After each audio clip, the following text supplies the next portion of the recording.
Obrigado por juntos podermos adorar o Senhor, te cantar, poder animar uns aos outros aqui, estudar a sua palavra. Eu peço que o Senhor esteja conosco, abra nossos corações para a gente entendê-la, entender a sua palavra, poder sair daqui animados para colocá-la em prática em nossas vidas. Te oramos, gratos, em nome de Cristo. Amém. No último mês, eu e a Ana, a gente foi comemorar nossos 15 anos de casamento lá em Israel.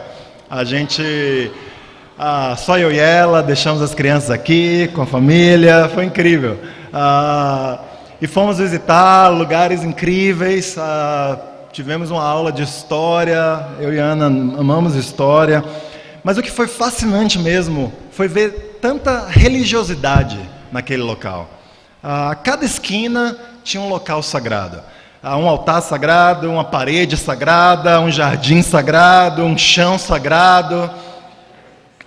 Você cruza com pessoas sagradas em todos os lugares. Todo mundo é especial de alguma forma. Existem momentos sagrados, dias sagrados. A gente estava lá durante uma semana inteira, então a gente participou do sábado dos judeus. A gente só não viu nenhuma vaca sagrada porque a gente não estava na Índia. Mas é interessante a gente pensar em tanta coisa sagrada, na natureza do que é sagrado, não? A palavra sagrada tem o mesmo significado de santo.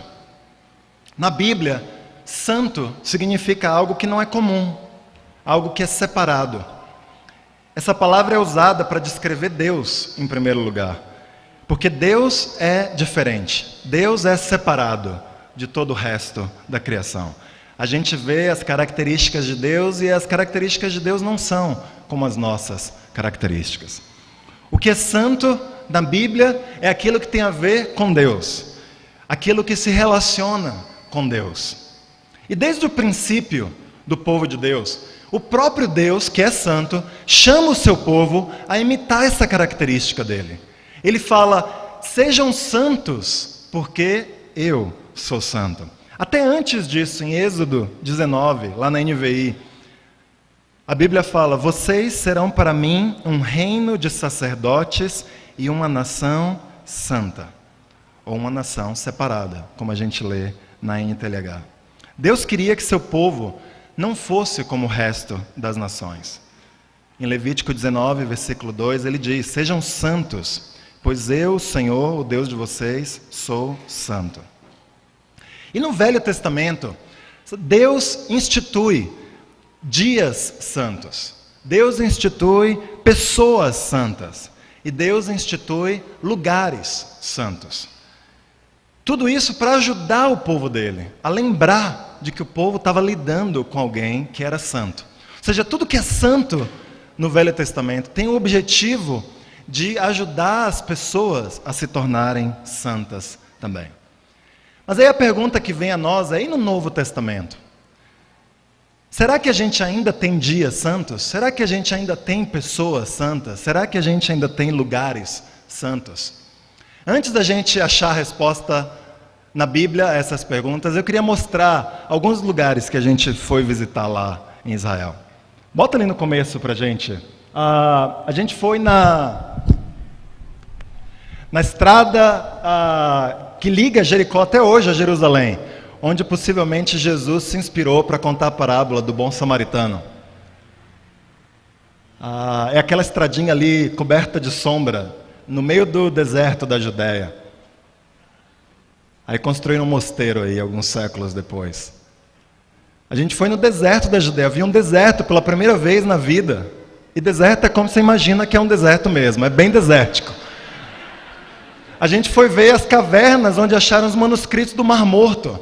Para quem não sabe, os manuscritos do Mar Morto são pergaminhos que datam de antes de Jesus nascer.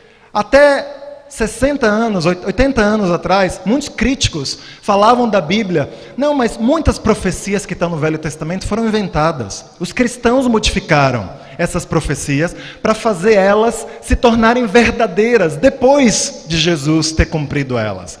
Pois bem, em 1947, acharam nessas cavernas fragmentos de todos os livros da Bíblia, menos Esther, incluindo o livro inteiro de Isaías, que é um dos livros onde mais há profecias a respeito de Cristo. Sabe de quando datam esses pergaminhos? do segundo ou do primeiro século antes de Cristo, me falhou a memória.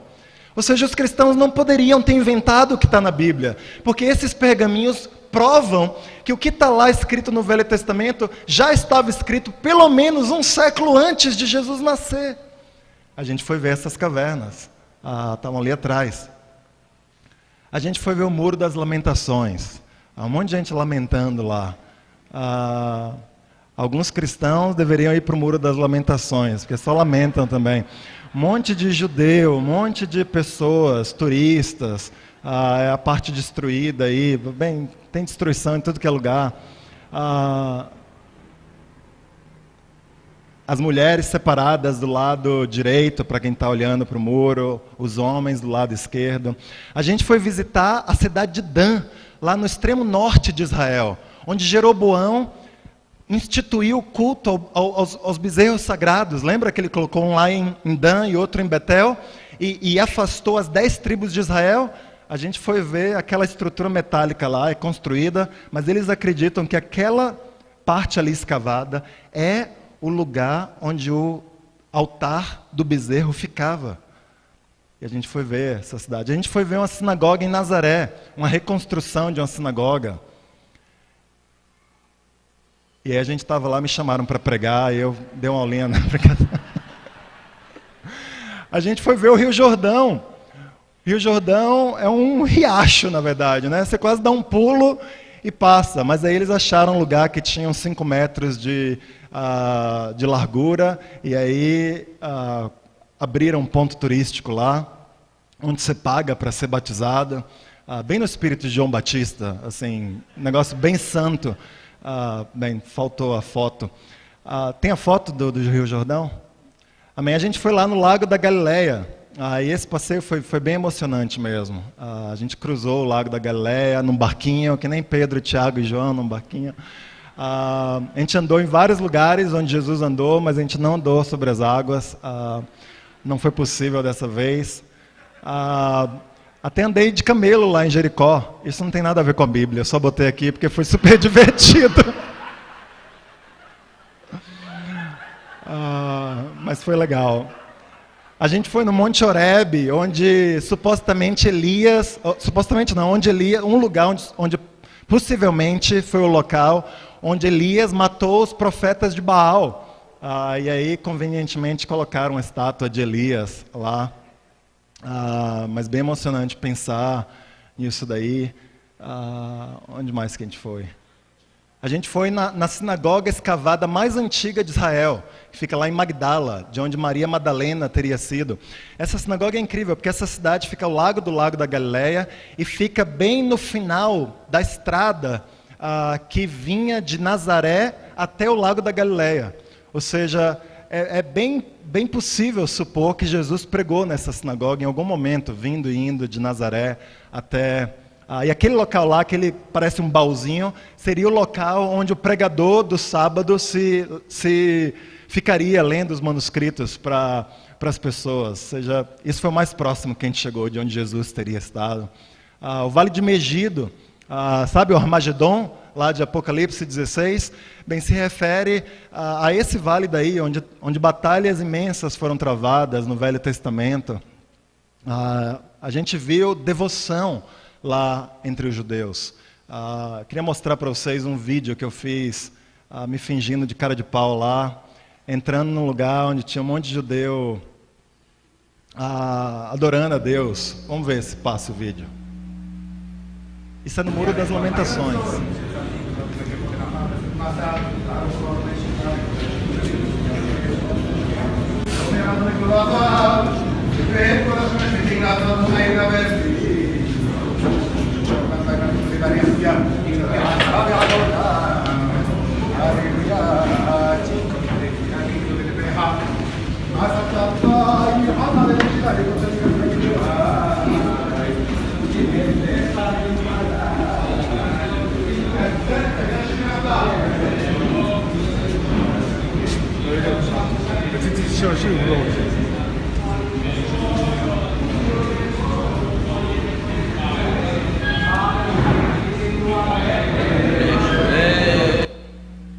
Sabe por que eles fazem isso com a cabeça? E não só lá no Muro das Lamentações, os judeus, a gente pegou, saindo de Israel, no avião, tinha uma judia sentada no banco da frente da gente, e ela estava lá lendo as escrituras dela e fazendo esse mesmo movimento.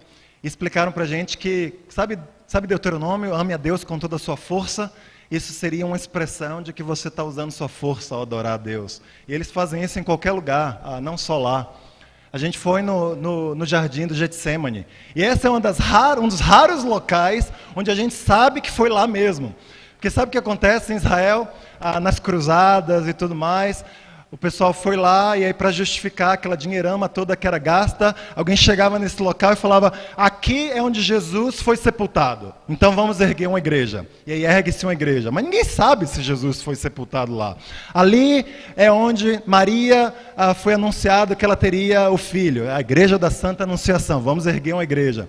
Então essa é uma parte meio frustrante, mas nesse jardim, esse jardim permanece até os dias de hoje. A gente sabe que foi em algum lugar ali do jardim que Jesus passou as 3 horas agonizantes dele, orando por nós, e orando para ter força para ir até a cruz. Isso foi bem emocionante, lembrar que Jesus fez isso por nós. A gente foi em Cesareia de Filipe, onde Pedro, pela primeira vez, confessou que Jesus era Cristo. A gente viu lá o local onde possivelmente isso teria acontecido. E é isso.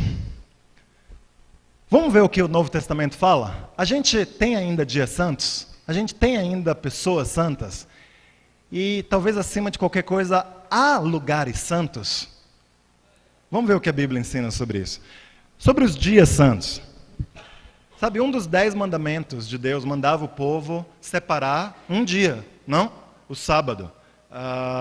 No hotel, foi interessante, porque eu não posso comer glúten, né? Tenho várias restrições alimentares, então ovo para mim é essencial no café da manhã quando eu estou fora. E aí todos os dias tinha ovo lá, eu mó feliz. No sábado eu falei, cadê o ovo? Não tem ovo. Por que não tem ovo? Você pode fritar um ovo para mim? Não posso, porque hoje é o sábado, e a gente não pode ligar o forno no sábado. Falei, por que não? Eu não perguntei para ele, né? Eu só aceitei a explicação. Mas depois eu fui pesquisar, por que o judeu não liga o sábado? Porque o ato de ligar o aparelho eletrônico é considerado trabalho para os judeus. Mas o sábado não era o único dia santo para a época sagrada no Velho Testamento. De 7 em 7 anos, eles tinham um ano inteiro sabático. Isso está lá em Levítico. De 50 em 50 anos, tinha o ano da libertação. Ou seja, os judeus, além das festas anuais que os judeus comemoravam, que eram algumas durante o ano, existiam vários momentos onde eram mais sagrados do que os outros dias, que eram considerados comuns. E é interessante a gente pensar, qual é uma das implicações de se ter um dia que é sagrado? Que os outros dias são comuns.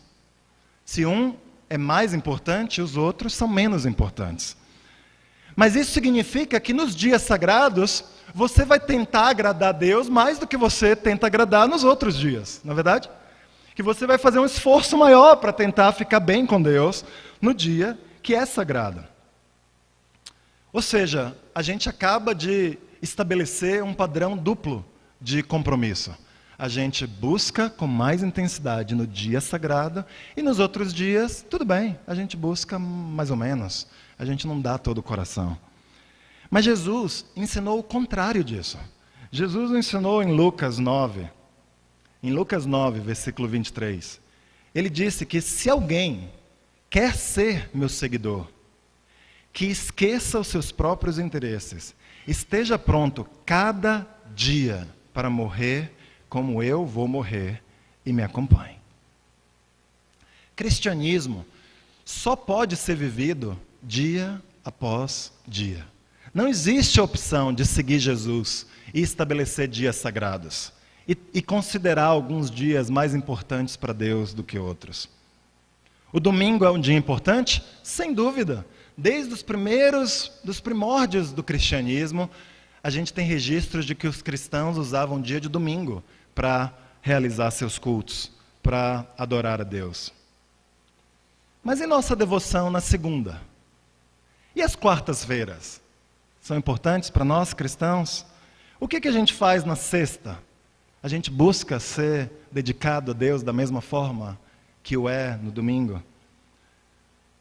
Sabe, Salmo 90, versículo 12. Moisés diz o seguinte: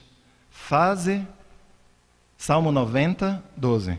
Faze com que saibamos como são poucos os dias da nossa vida, para que tenhamos um coração sábio. Moisés está convidando eu e você para a gente pensar direito a respeito do tempo que a gente tem. Ajuda a gente a ter entendimento de como são poucos os nossos dias, para que a gente tenha a perspectiva correta de como a gente está gastando esse dom que Deus deu para todos nós, que é o tempo, que é o privilégio de estar vivo mais um dia, que é a nossa vida e o que a gente faz com ela. A verdade é que nenhum de nós tem muito tempo. Nosso tempo está se esvaindo e a gente está gastando esse recurso. Como que a gente está gastando o nosso tempo? Quais são as coisas às quais a gente dedica a nossa vida, o nosso coração, o nosso dinheiro? Paulo fala, séculos depois, em Efésios 5, versículos 16 e 17, os dias em que vivemos são maus. Por isso aproveitem bem todas as oportunidades que vocês têm. Não hajam como pessoas sem juízo, mas procurem entender o que o Senhor quer que vocês façam. Sabe, aproveitem as oportunidades. A cada dia vamos pensar o que Deus quer que você faça com sua vida. A gente pensa isso antes de tomar decisões. O que Deus quer de mim? Sabe, às vezes a gente pensa, Deus, eu quero uma coisa onde Deus me guie, onde fique... Se a gente só parar para pensar e fazer essa pergunta, Deus, o que o Senhor quer de mim? Antes de tomar a decisão de um emprego, antes de decidir coisas relevantes na vida, e mesmo em coisas diárias que vão acontecendo, o que que Deus quer de nós? Vamos perguntar isso. E tenha certeza de que Deus vai responder, de muitas maneiras Ele vai responder. Alguns de nós temos desperdiçado nossas vidas em mídia social. A gente gasta tanto tempo postando coisa, vendo o que os outros falaram, deixaram de falar, fizeram, os bicos, as caras.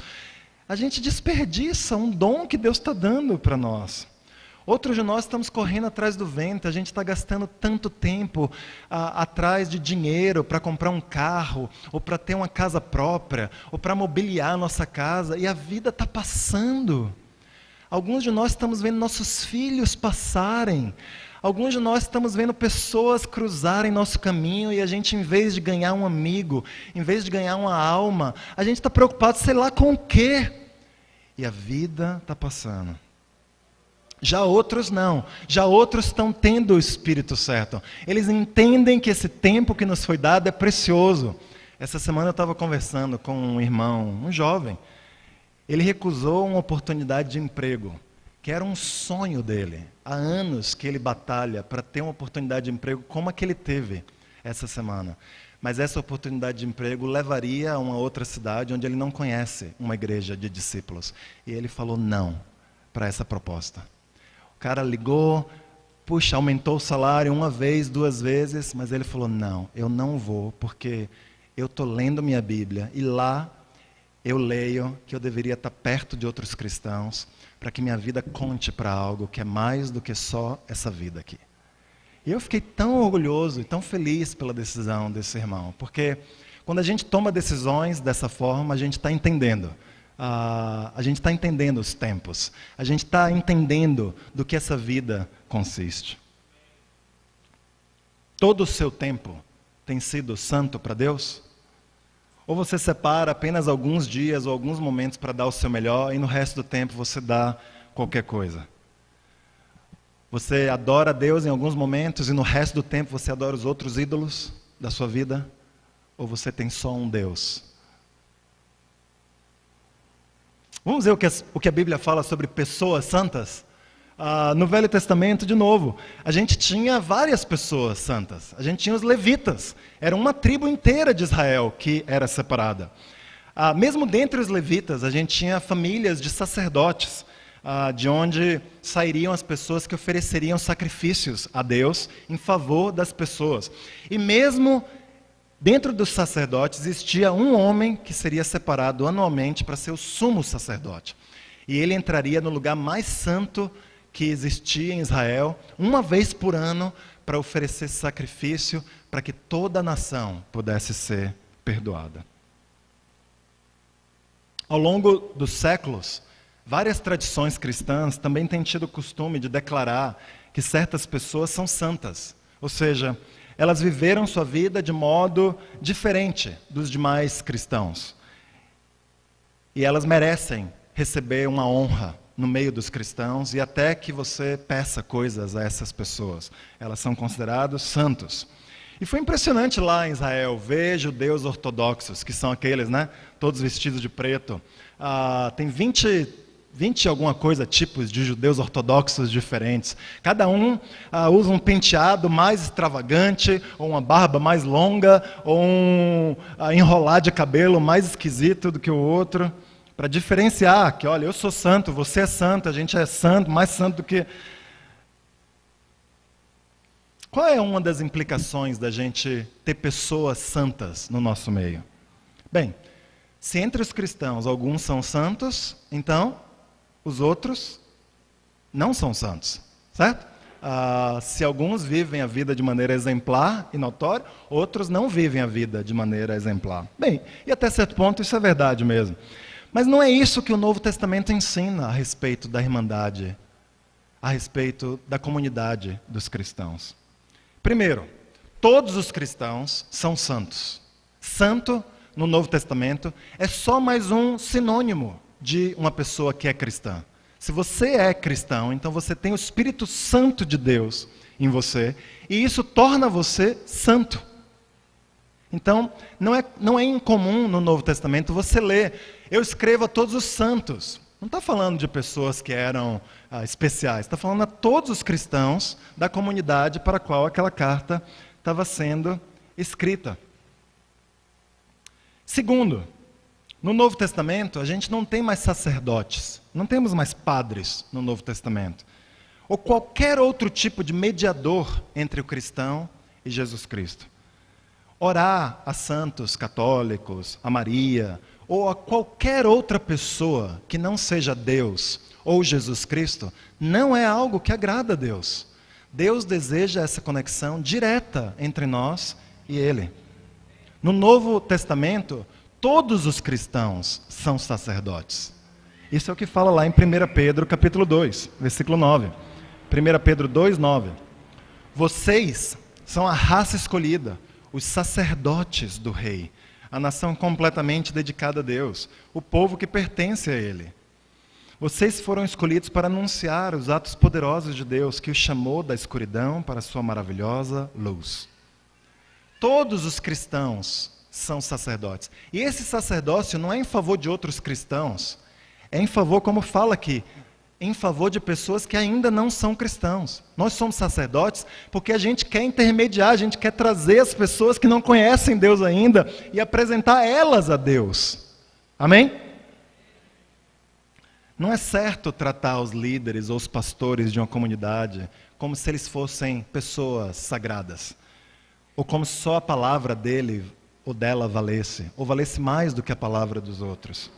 Também não é certo esperar que os líderes de uma igreja se dediquem mais do que os outros membros da igreja. Só existe um padrão de compromisso. E esse padrão de compromisso é para todos os que querem fazer parte dessa comunidade de discípulos. Se a gente não está vivendo esse padrão, então nossa vida não está agradando a Deus. Não é certo falar que alguns cristãos trabalham para o ministério. Eu sei que às vezes a gente usou isso como atalho para se referir aos líderes da igreja, mas não é certo, porque todos nós cristãos trabalhamos para o ministério. Algumas pessoas recebem dinheiro para se dedicarem, para poderem ter mais tempo para fazer, mas todos os cristãos verdadeiros estão no ministério. Todos os cristãos verdadeiros devem trabalhar para o ministério. Porque essa palavra ministério significa servir os outros. Ou seja, se você é cristão, então essa é a sua vocação. Você é chamado para servir os outros. Você está no ministério? Se você é cristão, você está no ministério? Você tem estado no ministério? Como anda a sua vida? Qual é o seu ministério? Quem são as pessoas que estão sendo servidas pela sua vida? Que estão sendo tocadas pelas coisas que você está fazendo? Vamos pensar por último em alguns lugares santos. De novo, no Velho Testamento havia lugares santos. Quando Deus chamou Moisés, Ele pediu que Moisés tirasse as sandálias, porque aquele lugar era santo. O acampamento dos israelitas era um lugar santo. Tem uma passagem engraçadíssima em algum lugar da lei que fala assim, olha, faça suas necessidades fora do acampamento, porque Deus anda no meio de vocês, esse lugar é santo. Fala, puxa Deus, bom acerto isso daí. Você não podia fazer suas necessidades lá no meio do... Amém. Pare de ser tão vocal, né? O templo era um local santo, mas dentro do templo havia um local mais santo do que os outros, onde somente os sacerdotes podiam entrar. E mesmo dentro daquele espaço, havia um lugar que era o suprassumo dos santos, o santo dos santos, onde só o sumo sacerdote podia entrar.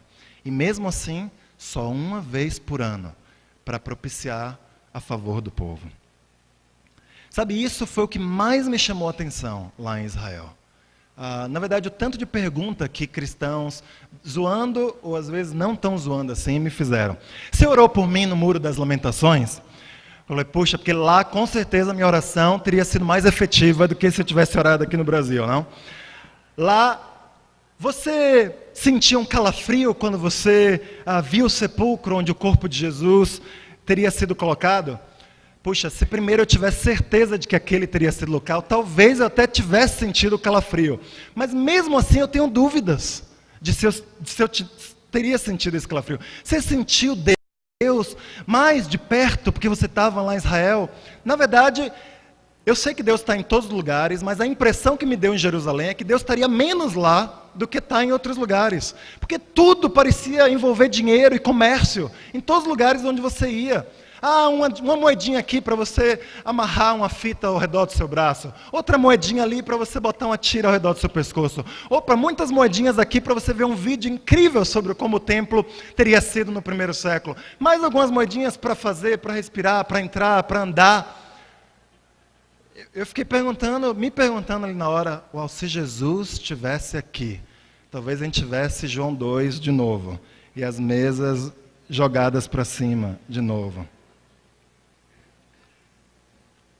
Sabe, por razões pedagógicas, o Velho Testamento havia subdividido o espaço, restringindo fisicamente o acesso a Deus. Era quase ensinando a pessoas imaturas, olha, você quando chegar nesse lugar, você precisa ter mais reverência, porque você está chegando mais perto de Deus. Então, o Velho Testamento de fato havia feito isso. Ele havia, por razões pedagógicas, ensinado o povo por meio dessas separações, para que o povo aprendesse a se comportar de forma santa e fosse lembrado de que Deus, o Deus que eles serviam, era um Deus santo. No entanto, nunca foi a intenção de Deus ensinar para as pessoas que em alguns lugares a gente pode achar Deus mais do que outros. Jesus disse isso, Jesus ensinou que não é assim que funciona. Estevão, lá em Atos 7, 48, antes de morrer, ele fala, Atos 7, 48, todavia o Altíssimo não habita em casas feitas por homens. Como diz o profeta, o céu é o meu trono, e a terra o estrado dos meus pés. Que espécie de casa vocês me edificarão? Não foram as minhas mãos que fizeram todas essas coisas? Sabe, Deus não pode ser adorado em um lugar mais do que em outro. Deus não pode ser confinado a qualquer lugar sagrado, seja Jerusalém ou qualquer outro canto desse planeta. A razão por trás disso é que Deus é Espírito. E Ele pode ser encontrado em qualquer lugar, onde haja homens, onde haja mulheres que o busquem com sinceridade de coração. A gente adora Deus onde quer que a gente esteja. Toda a nossa vida é um ato de adoração a Deus. Embora a igreja seja chamada a casa de Deus, o edifício da igreja, onde nós nos encontramos, não tem nada de sagrado nele, mais do que a sua casa é sagrada, mais do que o ônibus ou o carro que você vai usar para voltar para casa é sagrado. Orar no Muro das Lamentações é tão efetivo, deixa eu te dar esse segredo, do que orar no seu quarto antes de ir para a escola, ou antes de ir para a faculdade. Cantar músicas a Deus lá num barquinho no Mar da Galileia não vai necessariamente, eu tentei isso, não vai te aproximar mais de Deus necessariamente do que você cantar músicas quando você tem seu tempo com Deus. Desculpa se eu estou frustrando alguns de vocês aqui. Mas se a gente não acha Deus aqui no Brasil, na vida onde a gente está vivendo, você não vai encontrar... Amém. Você não vai encontrar Deus em outros lugares. Aqui é tão bom um lugar para você buscar Deus, quanto qualquer outro lugar por onde você possa ir. Se você é cristão, então o Espírito de Deus habita em você, e isso torna você cristão, santo. O Espírito Santo te acompanha aonde você for. Por isso que Deus não está aqui mais do que Ele está na sua casa. Ele, na verdade, Ele está onde você estiver. Ele está onde os cristãos estiverem se encontrando juntos. Ele está onde o ministério cristão estiver acontecendo. A gente está sendo espiritual em nossa casa, irmãos? A gente está sendo espiritual em nosso trabalho? A gente está sentindo o calafrio de sentir Deus quando dirige no trânsito em São Paulo? Estou pegando pesado, né? Ou a gente é mais santo aqui e menos santo quando sai? Vamos deixar essas crendices de lado. Tudo isso nada mais é do que um monte de crendice, um monte de apetrecho que a gente usa para tentar justificar nossa falta de realidade, nossa falta de verdade, nossa falta de busca a Deus. Você não precisa usar nada no seu corpo, você não precisa ir a lugar nenhum, você não precisa estar com ninguém especial, você só precisa buscar a Deus de coração. E vai dar certo. Se você está aqui buscando, se você foi convidado, se você está estudando a Bíblia, isso é uma notícia incrível. Você não precisa fazer peregrinação para qualquer lugar do mundo. Olha, foi incrível ir, foi incrível ver, sentir, pegar. Recomendo a todos fazerem uma viagem como essa. Mas você não precisa disso para você estar perto de Deus, para você encontrar Deus. Eu quero fazer um último apelo aqui a nós. Sabe uma coisa que me chamou tanta atenção lá?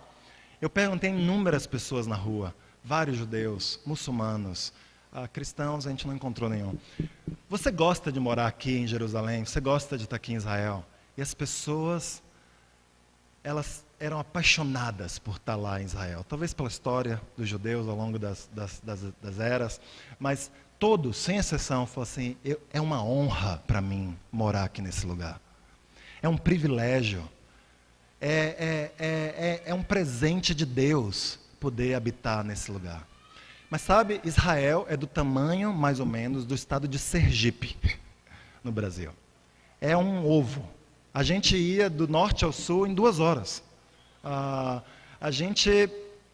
Era fácil visitar o país inteiro, porque é pequeno. Israel está no meio de um tiroteio. Sempre teve.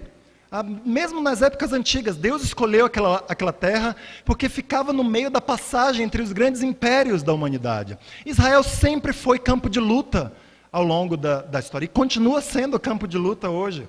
A tensão daquele país é enorme. As pessoas estão morando com pessoas ao lado que consideram seus inimigos. Imagina morar num lugar desse. E você dizer, eu sou privilegiado de morar aqui. Eu fiquei pensando no Brasil. Falei, gente, certamente nós temos nossos problemas. A gente não precisa elencá-los. Mas que lugar incrível para a gente morar. Nosso país é incrível. Não é o melhor do mundo, mas está longe de ser o pior do mundo. A gente tem recursos abundantes, a gente tem um povo que ficam zoando do brasileiro, que povinho, né? Mas é incrível os relacionamentos que a gente tem e muitas das características que a gente tem. E às vezes você vai para outros lugares do mundo e você fala, uau, que privilégio eu tenho de ser brasileiro, de poder morar no Brasil. Eu quero encorajar a todos nós, irmãos, vamos ter alegria de morar onde Deus escolheu que nós morássemos. Vamos ter orgulho de esse papo de a gente falar mal do Brasil, de a gente se criticar. Eu sei que isso é cultural, mas isso entre nós cristãos deveria começar a mudar. A gente deveria olhar para o que a gente tem, para o que Deus nos deu, lutar para que as coisas sejam melhores, mas encher nosso coração de gratidão e viver a vida plena que Deus tem para nós, lutando para que esse lugar seja ainda melhor do que é daqui a 10, 20, 50 anos, mas nunca esquecendo que Deus soberanamente nos escolheu para nascer aqui no Brasil, para sermos brasileiros, para termos um ministério aqui nessa cidade e nesse país. Amém? Então, se todos os lugares são santos, então vamos viver nossa vida de forma santa aqui no Brasil. Com alegria, com muita gratidão. Vamos fazer uma oração. Pai, muito obrigado porque o Senhor nos separou, o Senhor restringiu todos os acessos, todas as limitações de pessoas santas. Muito obrigado porque o Senhor nos tornou santos com o seu Espírito. Obrigado porque o Senhor removeu as restrições de dias santos, Pai. A gente pode se dedicar ao Senhor com integridade a cada dia. E muito obrigado porque o Senhor determinou que onde quer que estejamos, a gente pode te buscar. Que a gente não vai encontrar o Senhor em qualquer lugar mais do que em outro. A gente vai encontrar o Senhor onde nós estivermos. Nos ajuda a buscar o Senhor com todas as nossas forças, com todo o nosso entendimento, com toda nosso coração, com toda a nossa alma, Pai. Te oramos gratos pelo presente que o Senhor nos deu de permitir que sejamos discípulos do seu Filho. E em nome dele te oramos. Amém.